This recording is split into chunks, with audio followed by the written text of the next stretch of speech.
Je viens 1 heure avant le studio, j'écris les couplets, puis j'enchaîne en fait, c'est à l'instinct. C'est-à-dire que c'est rare que j'écris un couplet 1 semaine, 1 mois avant et je viens le chanter. C'est souvent, j'écoute l'instru, je sens l'ambiance, je vois ce qu'il faut donner et puis j'écris sur place. Je veux vivre libre, lire des livres. Beaucoup veulent mourir ivre. Pour garder l'équilibre, poto, je porte un calibre. Grosse barre de talibans, fierté, honneur et mon slogan. Je regarde des agissements, t'as besoin d'un talisman. On n'est plus des mangas, fais pas le mongol mon gars. On a commencé petit, hein, on a commencé à écouter le rap parce qu'on a grandi dans les cités ici, en banlieue. Et tout ce qui est le rap, les amis qu'on avait, donc il y avait du rap partout. Et avec les centres et tout, ils nous faisaient écrire des textes, ils nous faisaient les centres d'été et tout ça, pour les vacances scolaires, quand on ne pouvait pas partir au bled. Du coup ici, ça commençait à écrire les premiers textes et tout, les premiers clashs, les premiers trucs, on avait à peine 10-11 ans. Donc automatiquement, il y a une volonté de s'affirmer, une volonté de... Parce que le rap, c'est comme une compétition, il faut être le meilleur, faut être le bon, faut être parmi ceux qui représentent. Donc il y a toujours eu une compétition interne. Et il y a toujours eu cette volonté de faire. Et on a connu ça très jeune, nous on a grandi avec. Donc je peux pas dire que j'ai connu le rap par la suite ou quoi, parce qu'on a connu ça depuis tout petit, quoi. Tire la sonnette de l'alarme, cette scène est marne, wallah, y'a plus de tête à tête, ça sort les armes. Pour du genre on canne, paysage macabre, des cadavres, des bécanes, des dealers de shit et de cam. Des darons qui vivent avec la peur, elles savent qu'il suffit d'une bavure ou d'une embrouille pour que la frise meure. On a plus de cœur, dans le secteur, les inspecteurs vont payer le prix de leurs erreurs. Trop de condamnation, ça tire sans sommation. Sous consommation, ma sorture, je connais ma narration. On aime quand ça passe à l'action, baisse la nation. Pour un immédiat, parler un flic, c'est une passion. Plaquette, barrette, recette, 7-7, doublette, coup de tête, levrette, 7-7. Si les majors boycottent, ça défouraille. S'ils nous pensent les menottes, ça défouraille. Plus rebelle que militantiste, parce que voilà, depuis tout petit on était rebelle. Rien qu'avec la politique en France ou avec voilà, plein de trucs qui fait qu'on était plus... déjà on est exclu.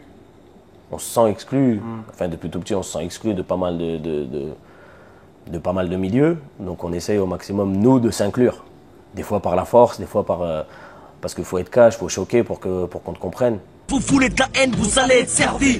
J'étais un embryon, avec le temps je suis devenu un cerveau. Je sais que l'éternel bonheur c'est beau, que le paradis sur terre c'est faux. Au début on faisait du rap français, on était axé un peu sur le 77, sur le 92, 93, donc ça tournait pas mal, on bougeait pas mal, on était jeunes.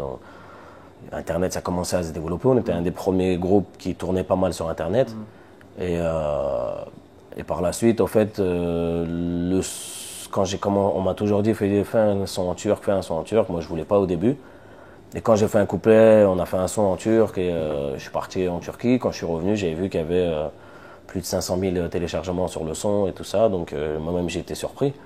Mais je pense que c'est parce que j'ai vraiment dit ce que je pensais, j'ai vraiment été vrai, peut-être naïf, parce que j'étais jeune, j'avais 18 ans, mais j'ai sorti vraiment ce qu'un immigré turc de France ressentait.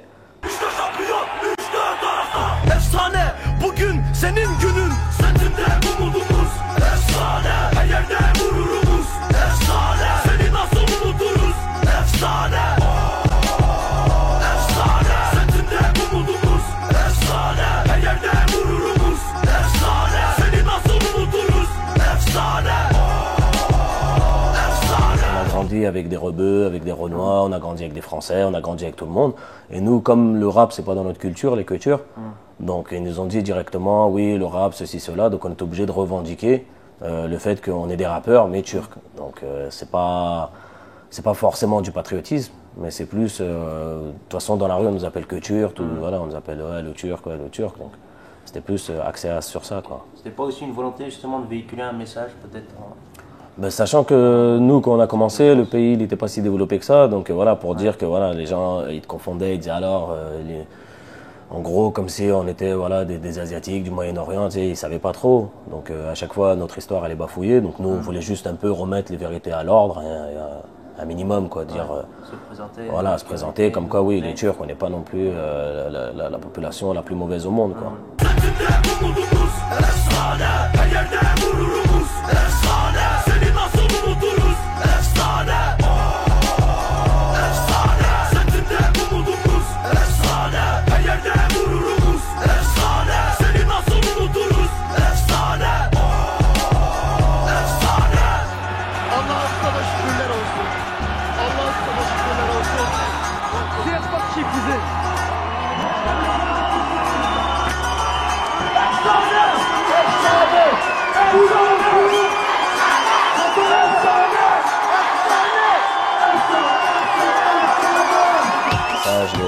par exemple beaucoup de félicitations de la part des mamans, des papas, des plus jeunes. C'était pas vraiment que pour le public rap. Et c'est ça qui m'a poussé à comprendre qu'on pouvait véhiculer des messages un peu plus importants que ce qui se passait dans notre environnement, qu'on pouvait aller plus loin, qu'il n'y avait pas de frontières, quoi.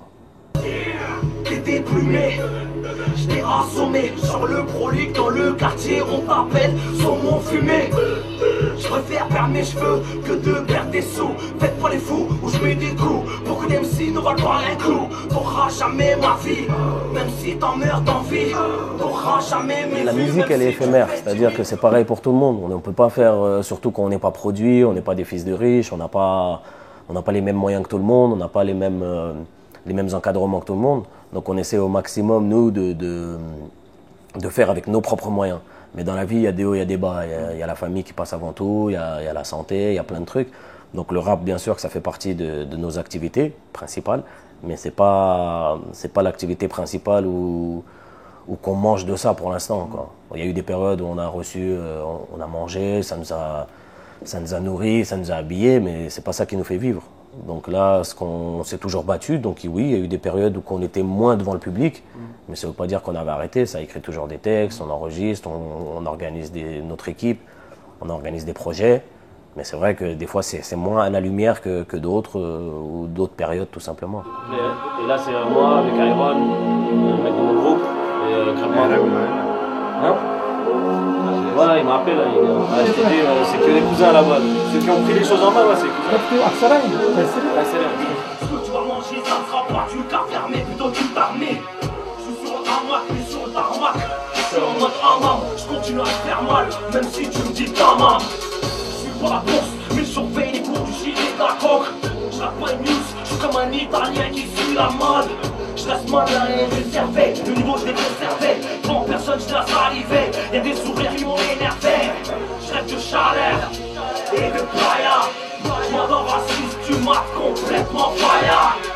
J'ai de la neige alors que je veux le soleil du Cameroun. T'inquiète, je me suis marié en hélicoptère, je vais mourir sur le trône. Envoyez vos clones, envoyez vos clones. Nous, personne ne nous a poussé, personne ne nous a donné quoi que ce soit. Donc moi, ce que j'ai voulu faire, c'est que j'aurais voulu être encadré quand j'étais jeune.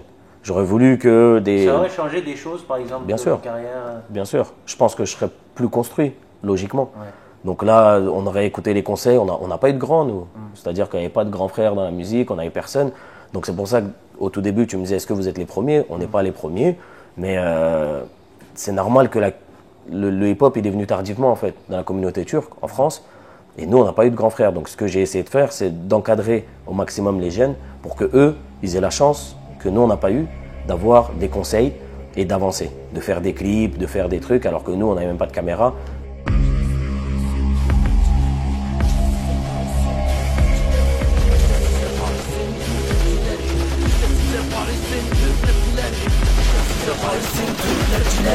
Sokaklarda koğuşlarda sınıfta yurt dışında İşte size Paris'in Türk rapçileri Fransa'daki Türklerin gururu Gençliğin onuru Paris'in Türk rapçileri Gittikler etkiyemez onu Bir kalem 100 konu Tehlikelidir yolu bilinmez sonu İnşallah başarır zoru Halkı için kendini feda eder Bir master Türk sözü bu alemde savaşmayana yok zafer Size Paris'in Türk rapçileri İşte size Paris'in Türk rapçileri İşte size Paris'in Türk rapçileri İşte size Paris'in Türk rapçileri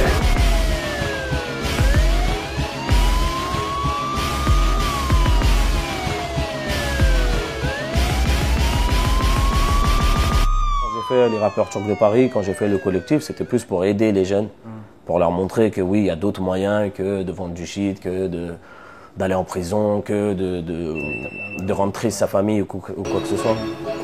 Bon, je te mets un autre registre de son. Master turc, je suis reconnu dans le Técart. Mon place rime avec Rushit, studio rappé Bakar. Je suis trop tricard, baisse les canards. Il y avait d'autres moyens de faire et la musique, ça pouvait être une porte de sortie pour certains. Mais après, il faut s'accrocher. C'est très difficile. C'est pas un milieu qui est facile à gérer quand on n'a pas les épaules, quoi. Hayatımda bu bir kader anı, bir efsane olduğunu, bekçilik mesela parçadan sonra açma, bir efsane olduğunu ispatla, kanıtla, herkese bir bomba, voilà, bir bomba gibi patla. Pense ce Jam, est-ce qu'on est prêt à faire ce soir? Mets du son les gens. On va taper ce soir chaud. Ok.